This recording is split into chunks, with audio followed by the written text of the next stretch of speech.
The Spin-off Podcast Network. Raising capital or taking your business to the world? Investment Fix has everything you need to make it happen.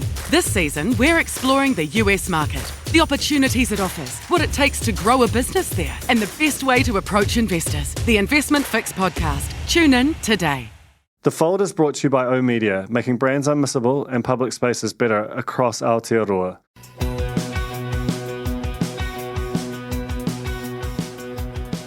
Kia ora and welcome to The Fold.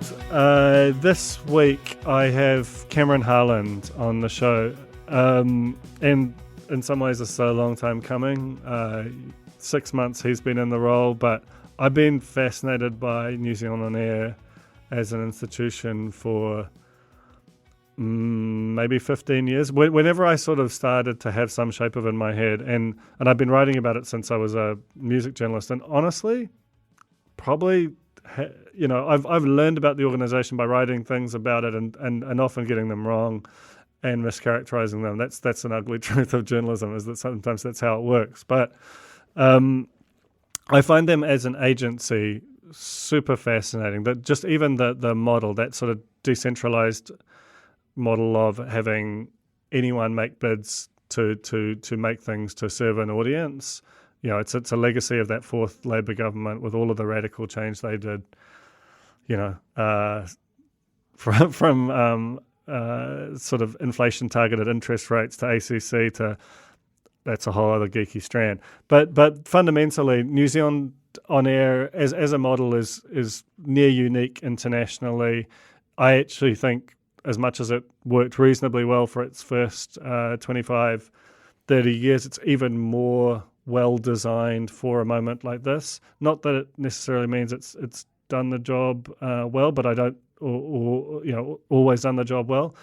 But I think it has the capacity to meet the complexity of this moment in terms of allowing. It just allows for innovation and the winding up and down of things, which is much more hard with an institution like TVNZ, RNZ, or even the spin-off. So Cam's got an amazing background. He was the CEO of Park Road Post, which was part of Peter Jackson's enormous web of companies. He's been on the board of the Film Commission, of Te Papa, of TVNZ, director of Weta Workshop. He came from Crick HQ. I'd love to talk to him about that, because Crick HQ is this sort of really bizarre cricket tech startup thing which fell apart in a quite spectacular way. Look up Rebecca Stevenson's story on that in the spin-off for more information there.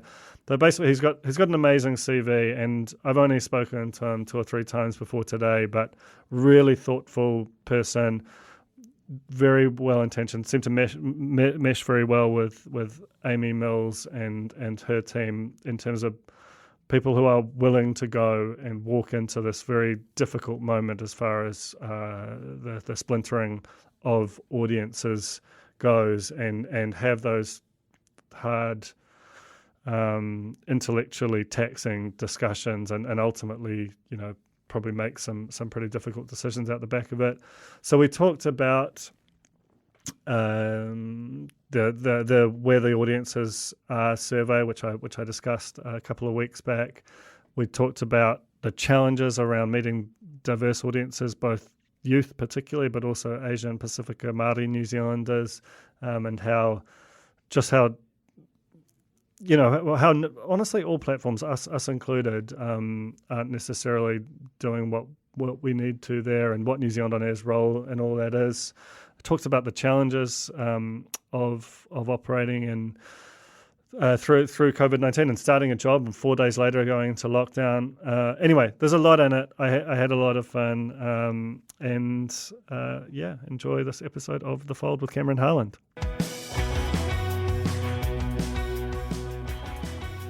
Kia ora, Cameron, and welcome to The Fold. Kia ora, Duncan. Thank you for having me. No, it's really good to have you on. There's so much to talk about. Given there is at all times, but I think for New Zealand On Air this year, this moment has been particularly interesting. And I remember the first time Cameron and I spoke was maybe it was during the first lockdown, and you'd been in the role for maybe 6 weeks. And I wonder if you could just sort of talk me through, landing in the job and then with no time to familiarise yourself with with the position, with your people, and to really get your head around how you were going to run the organisation. Suddenly, this thing hits you. So, do you want to just talk me through those first kind of few weeks or couple of months in the role? Sure. Actually, I think, so I started on the Tuesday of the week leading up to lockdown. So I had 4 days in the office here before we made a call to trial working from home on the Monday, as we could sort of see what was coming at us. So actually, I think we probably talked within 2 or 3 weeks of me starting. And in a weird way, I've talked about this a couple of times, but obviously it was the worst possible kind of case scenario for so many of the sectors that we support, and we'll get into that later, no doubt. But from the point of view of kind of coming into a role and trying to get a sense of who's who and who to catch up with and kind of engage with the sector in a weird way, albeit it wasn't in person, I ended up meeting with a huge amount of people within the first 2 or 3 weeks, including you. And that was, I thought, really important. I mean, it would have been important anyway, right? I mean, that's what you would expect anyone to come into a role like this to do, is to get out and meet the sector and understand, what's going on. It was massively, massively more important as we kind of entered into lockdown. Really, really quickly, I mean, there were a couple of things that kind of became obvious to me straight away. One was that we have an amazing agency and an amazing team, albeit a really small, tight unit. Our head of funding, Amy Mills, was actually on maternity leave when I started, and she got hold of me almost immediately and said, "Look, I'm sort of coming to the end of maternity leave anyway.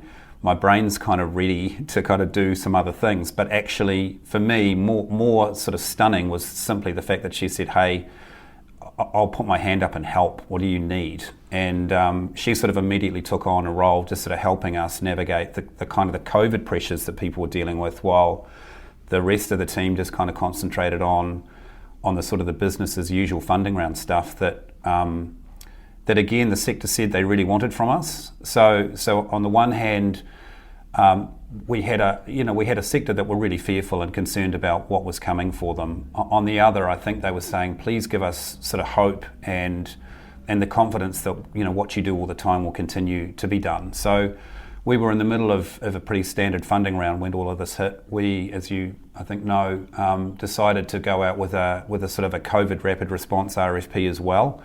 And as much as that was to kind of create more content, really it was kind of part of that kind of hope perspective. Like let's show the sector that we understand how fearful they are, and let's get as many people into work as we possibly can. So it's been a pretty extraordinary ride. If I'm honest, I actually think the latest lockdown in Auckland has actually been more concerning. I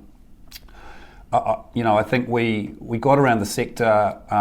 We spoke a lot to everyone. We put out that rapid response. We kind of, importantly, I guess we showed that we understood the concerns. I think coming out of lockdown and having that sort of 100 days of kind of no community transmission or no cases, I think. For most of us, I think we felt like we'd kind of got through it. And so the Auckland one, for me, I think we've had a lot of, especially the screen sector, but obviously also music. I mean, the musicians have been absolutely brutalised by this thing. I mean, they got hit first because gigs stopped really early, and they continue to be hit. You can't play a gig in front of 10 people. In fact, it's not really worth it in front of 100. So, I think that whole sudden idea that, hey, maybe we're not through this and maybe this is going to take quite a lot longer, and the uncertainty of what that means is pretty tough. It's interesting, right? Because obviously New Zealand On Air, through its position, you have, it's a term that people hate, but it's unfortunately they're one of the most, the only ones you have is stakeholders sort of everywhere, from the screen production sector to large and small media businesses, to like you say, to gigging musicians, and when the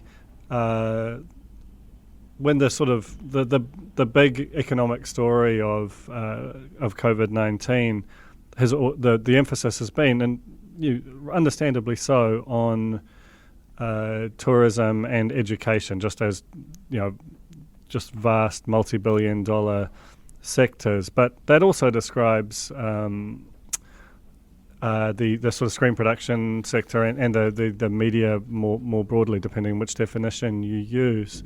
Do you feel like the sort of the public and government understands just how much trauma has been visited upon the industry, and how well placed do you think that New Zealand On Air is to sort of navigate through that, or help begin sort of triaging those wounds? Interesting questions. I mean, the question about how much do we think the public are aware is a really tricky one, right? Because in truth, every sector has been impacted. Just about every sector has been massively impacted. So, I mean, one of the things that we had to be really careful of in response to sort of industry pleas was to sort of say, look, we also have to take a little step back and understand everyone else is hurting as well. So we need to think really carefully about the levers that we should be pulling to best give effect to our sectors coming out of this well without getting kind of completely carried away. I think, so music is a classic, right? I mean, we fund contemporary sort of music recording, right? So singles and albums. We're not involved in the live sort of gig side of things. I guess what we said is, look, the lever we can pull is we can access more funds to fund more musicians into making music. So they may not be able to play live, but at the very least we can use this time to get them into studios and create, a wealth of material that they can use to kind of promote themselves and make some money from down the line.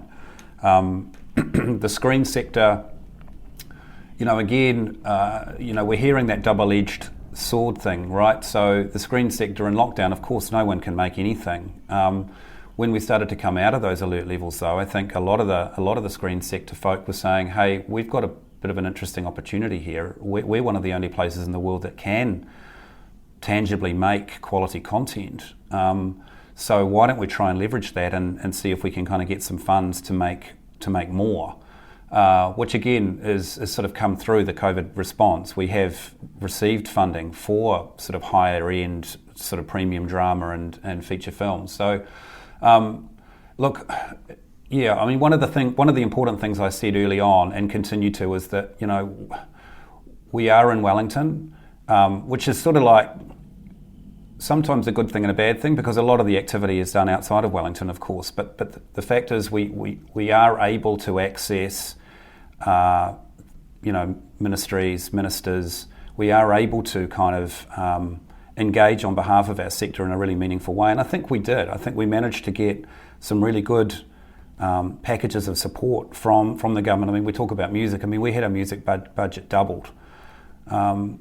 And we're already starting to kind of send that money out the door, which is really important for musicians right now. Do you think that, I mean, I guess the sort of the flip side of it is that while having people sort of trapped inside or even maybe not necessarily able to commit to whether it's touring in music or large-scale productions within screen production, it allows for development, which is this kind of thing that feels to me like, particularly on the screen production side, people talk a lot about, and it seems to often be the missing piece, that there's this kind of scramble to, because you kind of can't do too much of it before you have funding. Then once you get funding, that feels like the clock is ticking on it. Have there been opportunity? Was there an opportunity to do more development during this period? And and is that an example of the kind of thing that a sort of a long-running, hard to solve that might also be a sort of a positive element that comes out of it? Yeah, that's a really insightful point, and I think you're right. I mean, I think the one thing that we are expecting to see as a result of the various kind of lockdowns is a lot more interesting kind of content and ideas coming through, because that's the one thing people could do. Interestingly, the $50 million fund that is sort of been sort of almost framed up in terms of how it'll be administered, and it's a joint fund between NZFC and NZ On Air. Obviously, we've also brought in Te Mango Pāhu into that as well, as the idea of more premium kind of dramas, sort of above and beyond what we might normally be able to fund. An important point within that, and we made it, and I think managed to get it over the line, is that it's almost toothless without setting aside some decent level of development money to allow people to kind of develop those kind of premium dramas and features. So, yeah, look, I think it is a challenge. We are looking, I guess, again, fresh eyes in the role. From my perspective, and working alongside Amy and the funding team, we are definitely putting our minds to some of those challenges. It is often that scramble. You're right. It's like, hey, here's a funding round. Here's a couple of ideas, and we're sort of in a position where now more than ever we're faced with so many great proposals, so many more than ever before that. We're now not even able to fund some of the great things that we really dearly want to, let alone some of the less developed ones as well. It's interesting that you sort of make that point about trying to do sort of even more premium drama. I mean, to me, as obviously I've had a few kind of roles around there, and as a critic of or a reviewer of some of our drama, to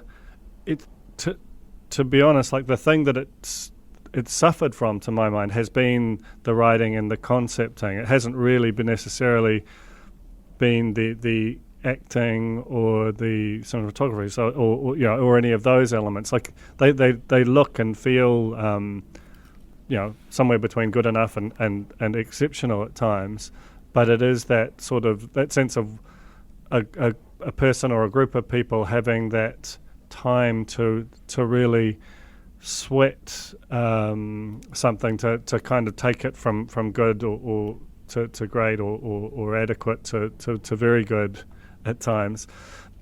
The thing that's difficult though, or it seems to me that's difficult, is that and I'd be interested to have your thoughts on this. With this $50 million fund, is it a work scheme for the screen production sector, or is it something which meets an audience need? And I guess the reason I ask is that, I'm a huge consumer of and fan of big budget dramas, but they are easily the most expensive thing we make. And while we have had some sales and sort of syndication overseas, that's not really New Zealand On Air's role. And is there a sort of on a value basis or a bang per buck basis still a case for continuing to make those more premium dramas, because they are by far the most expensive thing we do, and we're obviously just about to get into the audience stuff. The pressing areas of audience need aren't necessarily going to be met by those kind of productions, or are they? A really good question, and I think you actually talked a little bit about this in the Fold a week or two back, coming out of the Where Are the Audiences research. So, I mean, there's a couple of points that you've made there. So you're right. Our remit is really clear. It is all about content and content delivery to diverse audiences. The trick around the 50 mil, of course, is that it's jointly administered by the NZFC and us, and the NZFC's remit is far broader. So they've taken on a role in sort of development and industry sort of support and engagement because they're actually required to. Ours is sort of less so. So I think traditionally we definitely have seen our role as far more about funding content that's sort of put in front of us, rather than necessarily having a view on how do we make that content sort of better. And of course there's a trick within our legislation in terms of our inability to kind of engage in editorial direction. I don't think that means that we can't engage in development or see the importance of lifting the bar. Coming to your bigger question, which is sort of the elephant in the room, I guess, which is, what do we best put our money into given the fragmentation of audiences now? And I guess your point around sort of work schemes, i.e. employment of people, which is exactly what, some of the sort of the bigger budget dramas do deliver, which is meaningful employment, and have delivered meaningful employment over time. Look, I think there are a couple of things at play. So one is we definitely do believe that writing is at the centre of all of this, that lifting the quality of writing is something that we should, wherever the bar is now, we should continue to see that bar lift. So we are doing a piece of work around that. That's actually been driven out of sort of a request from our board. So I think everyone around the board table and in management here is sort of saying that's an area of focus for us.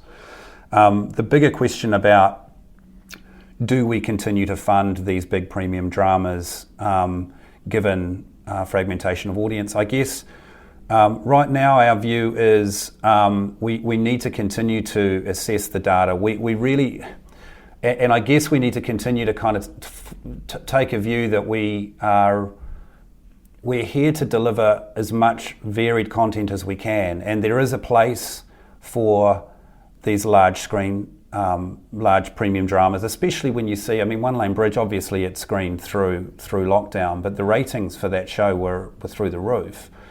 So there is an audience for these dramas. The question, I guess, which you're probably getting at is where's the balance? Where do we actually where do we move these things? And I guess we are lucky insofar as we have a really flexible funding sort of model in the media fund, which sort of has definitely opened the doors to a huge number of other platforms that are coming through and commissioning content that we're funding, including obviously the spin-off, which does fantastic work. I guess the thing that I find interesting about all this is that it feels like there's with so many things in our society, there is a bias towards the status quo over the unimagined or unrealized opportunities that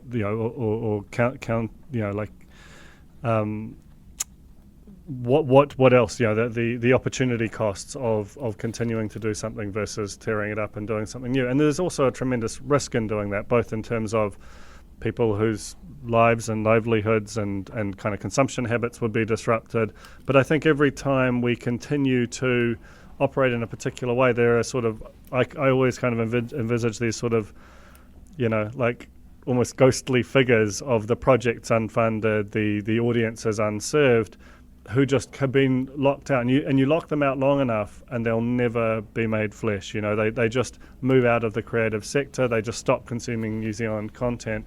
And I guess that's the sort of the thing that I found so interesting and confronting in a way about that, where the audiences report. There's so much in it, and we'll only sort of scratch the surface of it. But I think the big thing that you just sort of can't deny is that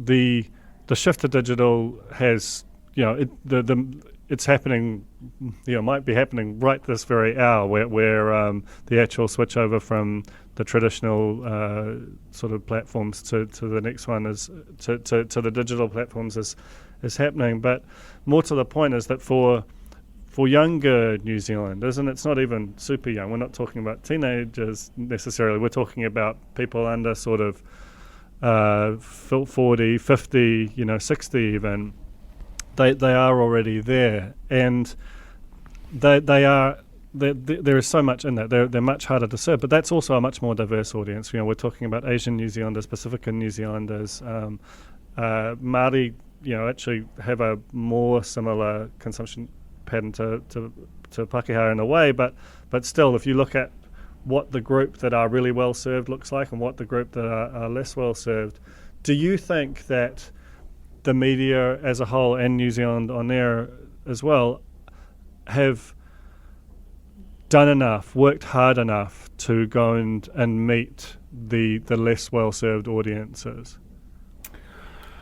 I'm not sure that I have an answer for whether people have worked hard enough. I think that what we definitely see as a result of the research is that there is more work that needs to be done. So yes, I guess we need to work harder. I think that you're right in pointing out a couple of key points there. So for us, there are a couple of really obvious takeouts from where are the audiences in terms of underserved folk. Certainly youth. So you'll obviously be aware that Where Are the Audiences has come out only a couple of months after the children's media use research that we undertook as well, which showed very similar kind of trends. So there's no question that youth is an area that we all need to focus on. And in terms of working hard, I mean, we've already engaged in conversations with some of our sort of important platforms. So we've had a really, really interesting conversation with RNZ, as you would expect us to. We're really keen to kind of take a sort of bipartisan approach to this and kind of go, hey, you know, there's actually really good quality content, but it's not finding its way into the hands of these people. I mean, I've said this a lot. I've got two young boys, 12 and 14. They spend a lot of time on YouTube. But they also do spend a fair bit of time on TVNZ On Demand. So, you know, I think there's a couple of encouraging signs out of the research. TVNZ1 obviously looked really strong. And you might argue that some of that has to do with COVID, and I think you have, and I think that's probably a valid argument. But on the other hand, you look at sort of Sky, which didn't look too good at all in the research, and yet I'm sure they have stats that would indicate that perhaps they're doing better than what would be indicated in the research. And again, they would have been adversely impacted by COVID because of the lack of live sports, which again, I think you've talked about. TVNZ On Demand is definitely, you know, showing the way in many ways in terms of a digital platform that is home to, you know, great content that people are engaging with. So, yeah, looks definitely children's and youth, and I think the other one that you just mentioned before, Duncan, is Asian New Zealanders that are definitely turning off. They are both areas that we are incredibly focused on. They are both areas that we are prepared to sort of set aside some funds for in the coming sort of 12 months, and call out for new ideas, new ways of thinking, new content.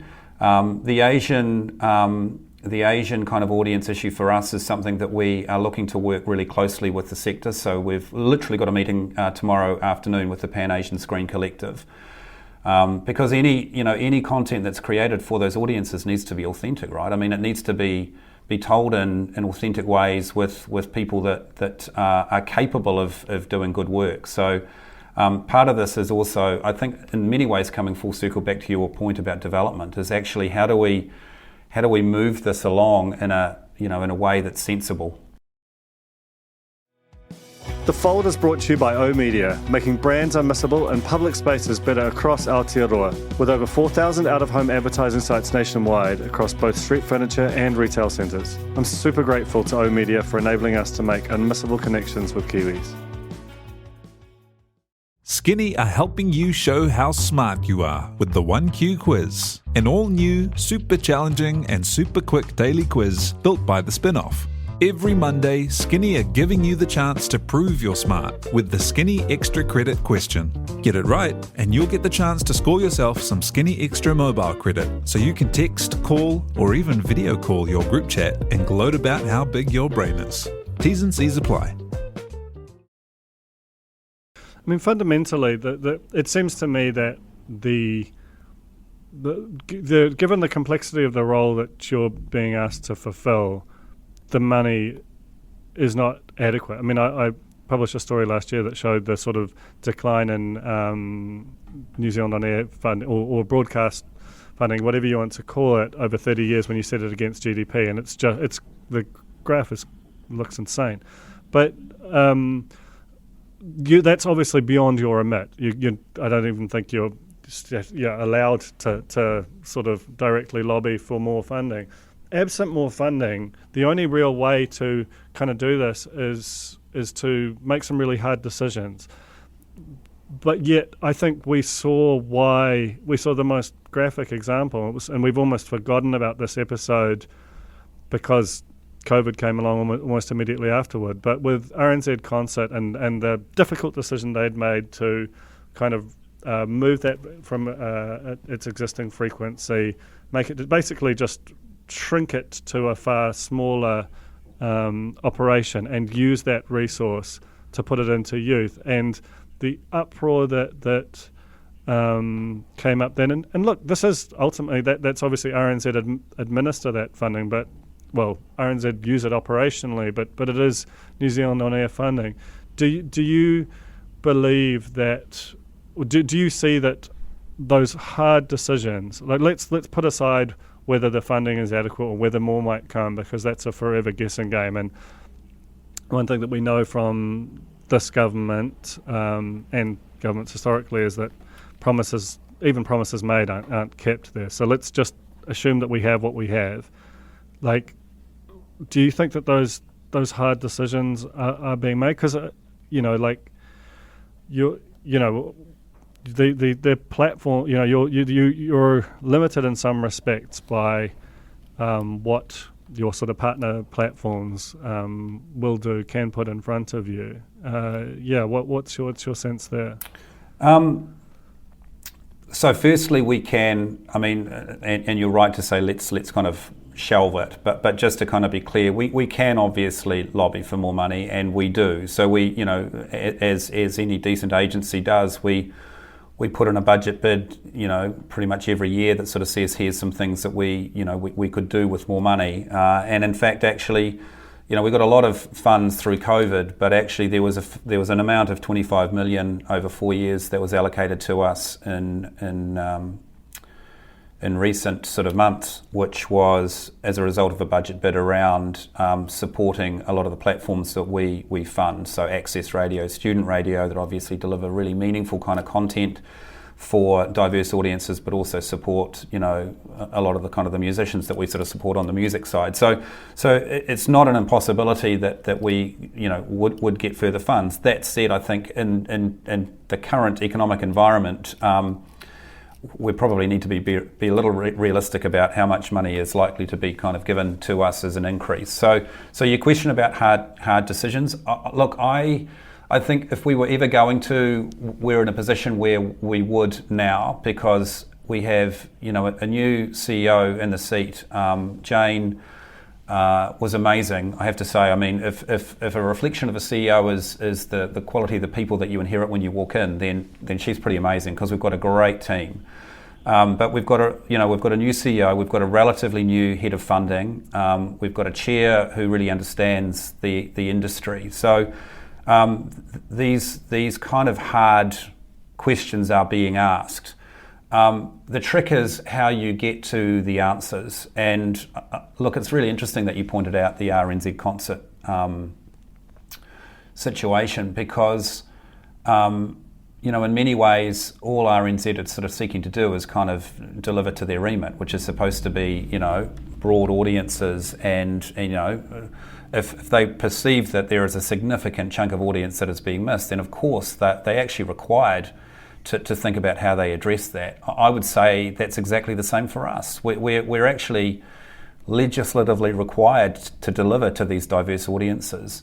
The trick for us, I think, is, and coming into this, relatively, I've been in here 6 odd months now, is really, really getting our heads around the data. So where are the audiences is a fundamental piece of research, but all of the other platforms that we support have their own data as well. And really, it's sort of not just where the audiences are, but what are they engaging in? What are their motivations? So when my kids are engaging in YouTube, what sort of content are they engaging in that they like? Because there's actually no point in us kind of assuming that the content that we're now going to fund that's different to the content we funded before is going to hit the mark either. And really that's back to the platforms that we support. So if I look at sort of Stuff and the Spin-Off and some of those other digital platforms that we're already supporting, understanding your audiences and understanding what's going to deliver a meaningful audience is kind of what you have to do every day, right? That's actually how you survive. You have to intimately understand your audiences and deliver to it. So we kind of need to all work together on this. Do you think that I mean, I think that point you make about what are they actually consuming there, that's in some ways the elephant in the room. Like, because the platforms like YouTube, Instagram, and so on, Facebook, and so on, are just completely open. You can, and we've seen the sort of to our detriment that just anything can get put there. I mean, like it's sort of, if you take it to its logical degree, do you have to consider funding 5G conspiracy videos because they've been wildly popular on Facebook over the past? Well, obviously that's insane, but we and the production sector particularly tend to think, we mostly get up and do the same thing that we did the day before, and we sort of think of drama and comedy and so on, and the way that those concepts are expressed on platforms is wildly different to the way they are sort of produced as commodities in a way by the sector. Do you, like, is there a world, for example, just to kind of put it from a different tangent, that, like, we talk about platforms and much as I'm stoked with the spin-off and how it's gone, and we do have a big audience, like the biggest audiences and where the audiences are, back this up, are YouTube and Facebook and so on, Netflix even. Is there a scenario coming, or can you imagine a scenario where you fund a creator without a sort of a New Zealand without a sort of a platform intermediary direct for a YouTube or a Facebook, or is that a sort of a and without necessarily even a production company attached, because their work is popular and meets some of your other goals? Like, is that something that you've contemplated? I think we may have done something some time ago around YouTube content. Look, there's a couple of key points here, right? You talked before about risk and opportunity costs, and for us right now, the real advantage about being able to fund content through a platform like the Spin-Off is that you fulfill a commissioning role, which we need, right? Because we're not allowed to engage in directing people around the content. So, as a government agency, we need to know that the money that we're investing in the content is going to be delivered. And delivered in an appropriate way that will deliver to an audience. So, right now, I guess, what we're starting to see is brilliant content created by the likes of the Spin-Off that might end up on YouTube, but it starts out on the Spin-Off, which is where we're hoping the audiences will go, acknowledging that a lot of them aren't. So what we're starting to see a lot more of. And I feel like this is almost it's kind of the step towards what you're talking about, is what are the secondary platforms that some of these main platforms that are coming to us are sort of thinking about using. So if we look at something like SIS, which was commissioned by Prime but played on Comedy Central, which is not really, generally a normal platform for us to support, but actually, that content is just amazing, and it's just doing so well that you sort of go, look, that's kind of a model that worked. That feels to me like a more sensible compromise to start with. I guess my concern about going straight to some of these bigger platforms is one, the commissioning aspect, and two, sort of a commitment to local. So, look, in many ways, I guess the answer to your question is probably going to be around youth. So the work that we need to do over the next, 3 or 4 months around understanding those youth audiences and really thinking about how we can engage with them could deliver up some really interesting insights. I guess the other point I'd make, and I know that this is a sort of a general interview for your audience, but actually engaging with the likes of yourself and some of those other sort of digital platforms is really important for us as well. I mean, you're delivering up a really strong youth audience as we understand it. Yeah, that's we've that's been the big thing for us. We had a huge surge in 18 to 24. I think in some ways this news event has kind of onboarded a bunch of people as news consumers who might have been a bit more passive about it. So we had it seems insane, but a 400% year-on-year rise in the youth proportion of our audience per Google Analytics, which we were not necessarily seeking, but we're very grateful for. I mean, but the thing is, like, as much as we're sort of trying to figure out what to do with that, and everyone is trying to figure out how to better serve those audiences. Like, it's not like we're alone in that by any means. The fundamental thing, though, and I thought that this was another really fascinating and again, like, challenging element of where the audiences are, was the rise and penetration of gaming, which is not something that New Zealand On Air currently participates in any meaningful way, as I understand it. But will you? I mean, and how would you judge success? And it's just it operates so differently in terms of the way that people engage with it to the rest of your portfolio. Yeah, I mean, gaming is massive. We are. We've actually just been through. We're in the middle of a round right now, which is going to be allocating some funds to children's games, and so the process we went through there was interesting because, to your point, it is quite different. At the moment, it's a little bit easier for us in the youth space because there's a platform by which the games that we fund will be sitting on. And we've managed to find some really learned people that sort of have helped us through that process of determining which ones, should be selected and which ones shouldn't. Look, gaming generally, I mean, is a really, I mean, as a group, the New Zealand Gamers Association, the various people that we've met with over the recent few months would say that they have not been supported anywhere near as well as pretty much most of the other sort of sectors around, right? So if you have a look at the kind of the film incentives for sort of export orientated business compared to the lack of any kind of assistance for gaming is something that feels like it's going to be kind of continue to be kind of talked about in ever louder voices because they are, on the one hand, delivering really significant export earnings for the country and its weightless export and all of those wonderful things that we're going to need in an environment where our borders are closed. From our perspective, obviously, it's more about games that are kind of culturally relevant. But you're right, the audience are definitely engaging in them. It's another area for us to consider within the finite pool of money that we have to play with.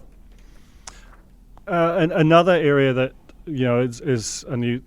It's in the report, and I've certainly had conversations with yourself, with Amy, and with others at New Zealand On Air. It's kind of a standing issue, and is the relationship with journalism. And historically there hasn't been a need to fund it, but there has been huge attrition in terms of the number of journalists working. While at the same time the amount of output, and as we've seen through the last 6 months, the reliance on it has only increased. Is that something that is that a space that you want to, and you have played in it a little through both current affairs and to a certain extent the LDR and so on. Is that something you would voluntarily kind of increase your involvement with were there to be a mandate, or do you think that is almost like a sort of a separate, are you wary of mission creep? Because your mission's crept pretty far, Yeah, look, I think that's a really fair point about mission creep. I mean, what we saw through sort of COVID was a genuine sense that if there was to be an agency that might be able to intervene and administer sort of funds in a contestable and transparent way, we're probably the most logical place to go if you want to go with someone that's already established. And to be fair, I think that the view then and probably still now is it's one of those things that you probably aren't going to have a lot of time to go and set up something new. So is there a way to just sort of set aside further funds and allow us to effectively sort of do what we do every day for screen, music and other sort of content? So yeah, I mean, I think we could do it. We would... I think your point is right. We're already doing it to a level. and I guess we are seen as an agency that can navigate sort of contestability in as good a way as any in an environment where you don't have anywhere near as enough money to fund everything you like. I mean, look, I don't think it's a secret that we were sort of involved in some discussions around how we might be able to help, and sort of assisting in some level of framing up of what something might look like. The sense I have at the moment is that it's unlikely to happen. Well, it's certainly not going to happen between now and the election, obviously. And I guess the question is, what is the state of the media landscape as we move forward?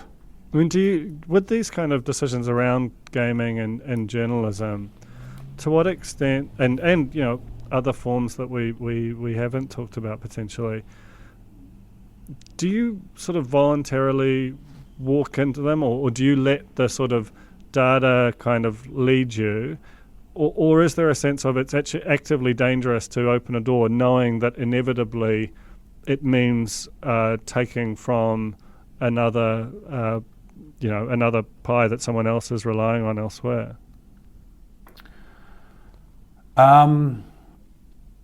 Do we? Look, there is no doubt that we're really conscious of the sort of the level of funding that we have in place and the ask on it. So for us to put our hands up and take on more without sort of an associated increase in sort of budget to support that would be concerning. The journalism piece, I guess, again, and I've got such fresh eyes here, so I take no credit for it. But as an agency, we really do. With the sort of the 20-odd staff that we have, we're extraordinarily good at working through sort of processes around,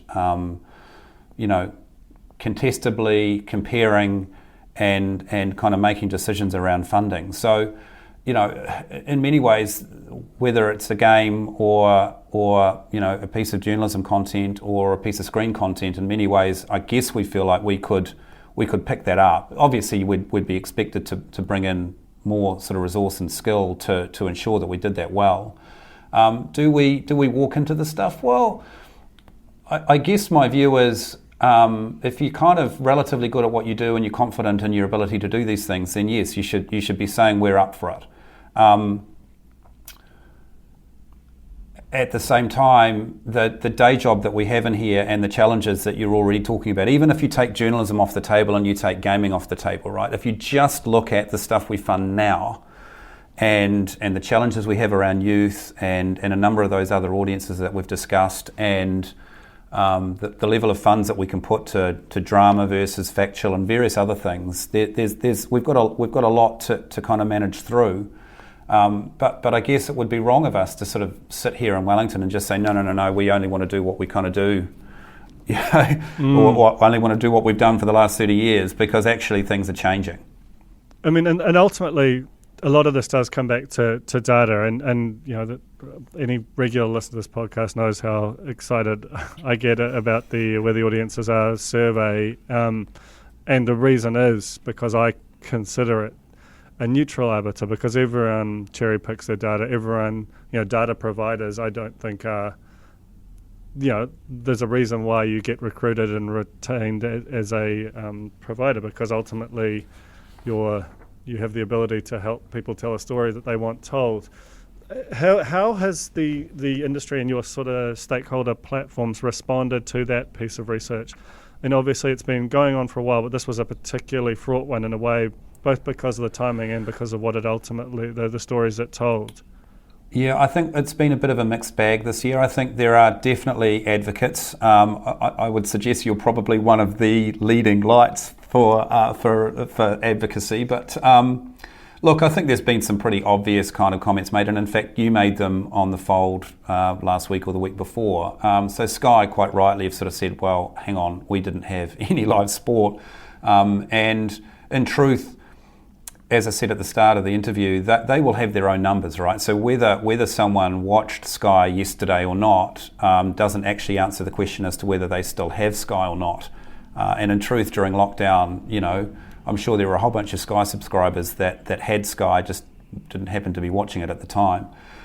Radio, I think, is another one that you rightly pointed out, and we did as well in the research, which is, radio relies a lot on commuter traffic, in the mornings and in the evenings, and obviously that certainly wasn't as prevalent in the time that we took it. But ultimately, I think our view is that the trends sort of seem to be pretty clear.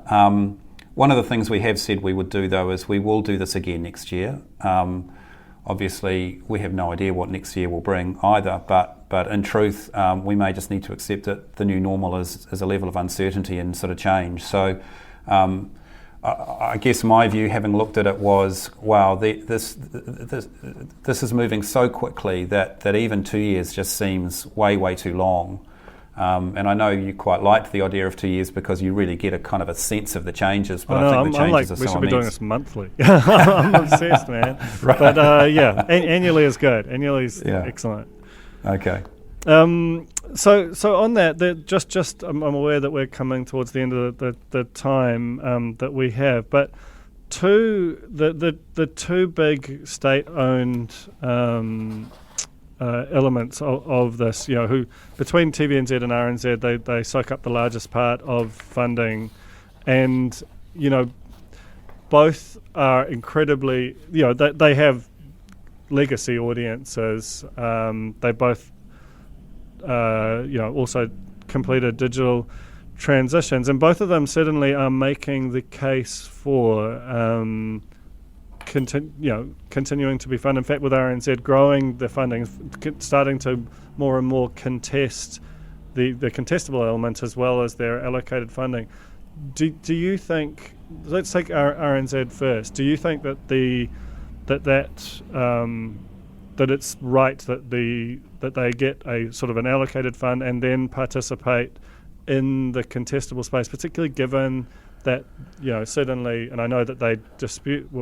I'm sure that they would dispute where the audiences are data, but the known thing about RNZ is that it has the biggest chunk of its audience is older and Pākehā, as much as they are trying, and and like I say, RNZ superfan here, consume a lot of it, but not necessarily the publicly available data doesn't necessarily back up their success in that area. So have they earned the right to take a bigger piece of that pie so that they can reach their sort of some of their statutory requirements? Look, I think they've earned their right to a certain level, and I think that's the agreement that we sort of have with them, is that really what we would hope is that they're doing an awful lot with the funding that they get directly. If there is the odd piece of content that sits outside of what they might normally do, that delivers to a specific audience or topic that we believe is worthy, then we would look at it. Part of the trick here, of course, is that there was a joint innovation fund that was created from some new money a couple of years ago, which is sort of, I think it was a 2-year appropriation, which is now ended. And as is often the case with these things, some really amazing pieces of content were created through that fund that kind of feel right to continue, even though the funding is gone. So, look, to be fair, I guess we look at RNZ like we do every other platform to a certain degree in terms of what is the quality of the content that you're delivering, but we are also very mindful of not overfunding them, if you like. Yeah, I'm sure that they don't view that as a risk, but certainly you can understand why some other platforms might look askance at it, just given the amount of non-contestable funding that they receive. The biggest winner of the survey by far on almost every level was TVNZ. So the things that really stood out to me were that trust element, which was just extraordinary as a result for them. But also the scale of TVNZ was probably even bigger in a way. Is there a case now that TVNZ has won that battle? I mean, we know what network effects are like. You've talked about your boys using that platform. Now that is almost that is becoming a channel that is probably the best hope we have of there being a domestic rival to YouTube and Netflix in terms of the attention economy. Is there a sort of, is there a discussion or is it New Zealand On Air's place or have TVNZ talked about the idea that platform becomes a bit more open, that certain kinds of shows or even, say, NZ On Screen content or shows that might have been sort of funded for Prime or 3 should also sit there, like a case for kind of radically reimagining what the scope of it is and stopping, all sorts of other providers spending the money on technology and so on to try and draw people into platforms that fundamentally don't have either the volume or the audience scale to compete against these just enormously funded international tech giants? That's a really complex question, and probably really is a question that could really be rightly asked of TVNZ and some of the other platforms more than us. Our view right now, whether this is right or not for the future, is that we want to see having multiple channels in the market is important. Three's recent announcement around Discovery coming on board. I think generally we're all feeling like actually having an owner that is, a content maker and actually in the industry is going to be a really good thing for them. Look, in truth, the numbers for 3, again, within the research, they weren't playing some of their bigger tentpole shows that actually aren't funded by us, but do bring an audience like The Block and others.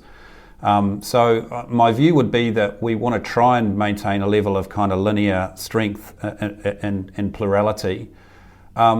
The question around TVNZ On Demand is a really interesting one because they are doing very, very well there and no doubt have invested a lot to get to that point and have sort of seen that digital change early and have moved to it.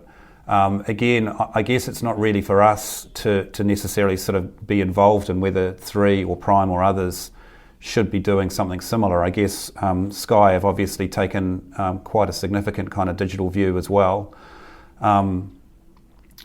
The only area where this sort of may become more relevant, and I suspect we're going to run out of time, is around the strong public media kind of piece that was kind of happening earlier in the year, and no doubt will continue to kind of be discussed as, where does that all kind of land? Yeah, this is the merger or potential merger of TVNZ and RNZ, which feels like it's languishing in some kind of dust-gathering cupboard alongside the RNZ Youth channel at the moment. But, maybe 2020, once that's in the rear view, that might be resuscitated.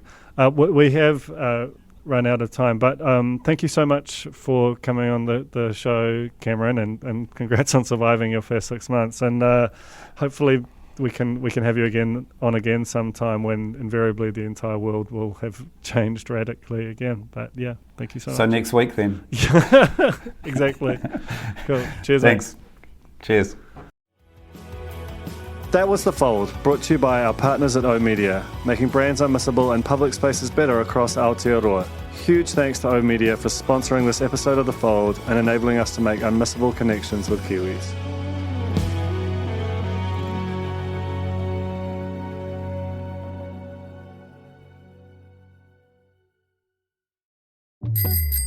Ready to rediscover the joys of cycling? With over 300 kilometres of cycle paths across Tāmaki Makaurau, jumping on your bike and going for a ride is such a fun way to discover the city from a different perspective. Cycling is getting more and more popular across Auckland, so now's a great time to join the hype and give cycling a go. Head to at.govt/cycling to find your nearest cycleway today. The Spin-Off Podcast Network.